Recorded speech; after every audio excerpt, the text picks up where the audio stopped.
নিয়োগ দুর্নীতির রায়ের পরে আজ চোখে জল চিকচিক করছে জাস্টিস অভিজিৎ গঙ্গোপাধ্যায়ের। এক্স জাস্টিস অভিজিৎ গঙ্গোপাধ্যায়কে বারবার আদালতে অপদস্থ করেছে তৃণমূলের নেতারা, শাসক।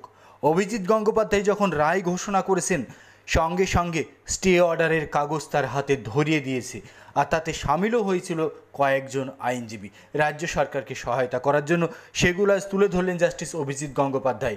আজ তার জল চোখে চিকচিক করছে। সাংবাদিক বৈঠকে অভিজিৎ গঙ্গোপাধ্যায় আজ সরাসরি চোর জোচ্চোরদের ফাঁসির দাবি জানালেন।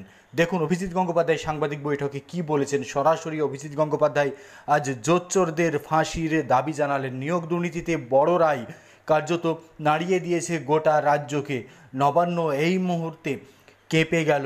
নিয়োগ দুর্নীতির ঐতিহাসিক রায়ের পরেই কার্যত বেসামাল শাসক দল, মন্ত্রিসভাও ফেঁসে যাচ্ছে।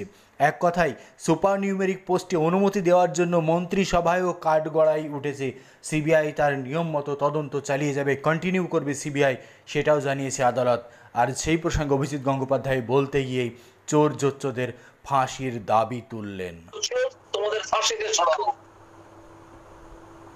আবার হচ্ছে তিন জোচ্চোর তোমাদের ফাঁসিতে ছড়াবো।